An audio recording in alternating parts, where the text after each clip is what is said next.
is about transforming, empowering, and affirming everything in your life. So my name is Romika Temple, and I am the owner of the Mommies Teatime brand. I am a wife, I am a mother of 4. I am a motivational speaker.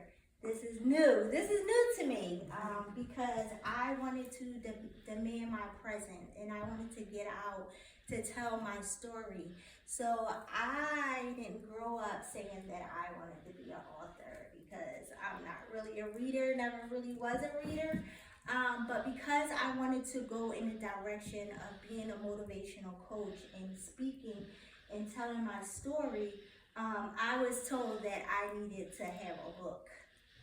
So that I kind of been pushed into this author life.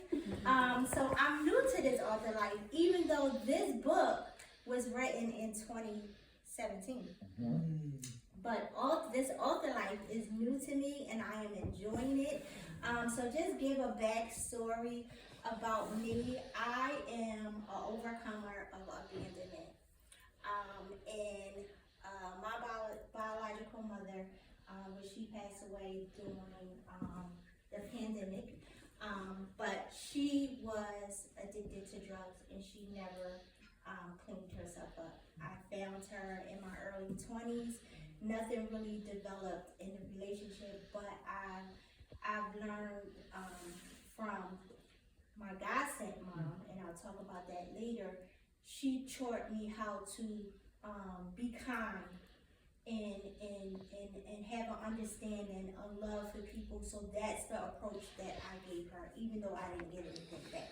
So overcoming abandonment, growing up, I always said that I was going to have my own kids, and I was going to have 10 kids, and I was going to have this perfect life, and my kids wasn't going to feel what I felt growing up. And when I decided to have kids, I put this perfection on my life, to be this perfect mom, to be this perfect wife.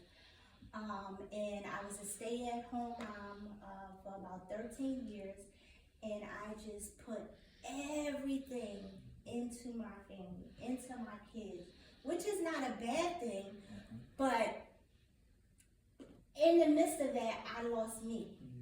I lost Romika. I became mom, I became wife, but Romika got lost somewhere there. And Romika was a cosmetologist, doing hair, makeup, clothes, everything. I always had that entrepreneurial spirit because of my grandma. She's here today. She's a hustler. I hate to say that, but I saw her work. I saw her work her 9 to 5 and sew a seamstress for weddings, proms, everything. So I was always a child that just sit and observe and just pull from anything that interests me. I pull from it. So I watched her. But I remember in 3rd grade, you know how you have parents or people come in to talk about their career day.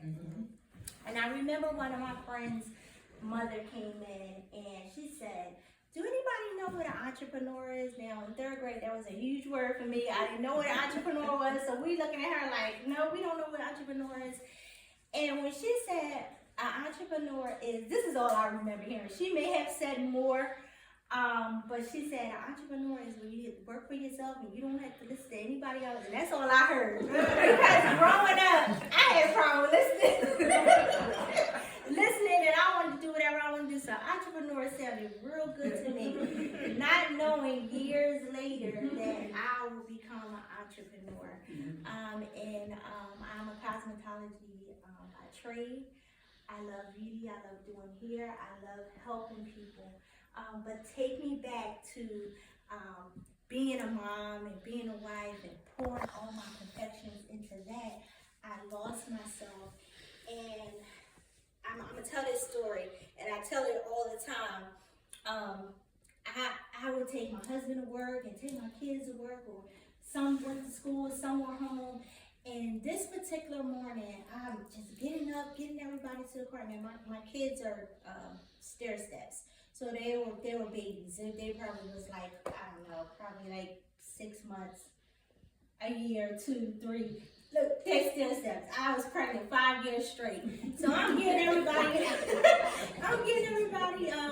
the car, and I'm driving. I'm taking my husband to work, and I drop him off. And normally I just ride him right to the front. And he said, "You ain't going to the front, are you?" And I said, "No." He said, "You ain't going to the front." He wanted me to pull over to the side. So I pulled over to the side, and I let him out the car. And when I looked into the mirror, I bust out crying. I never even looked at myself in the mirror. My hair wasn't done.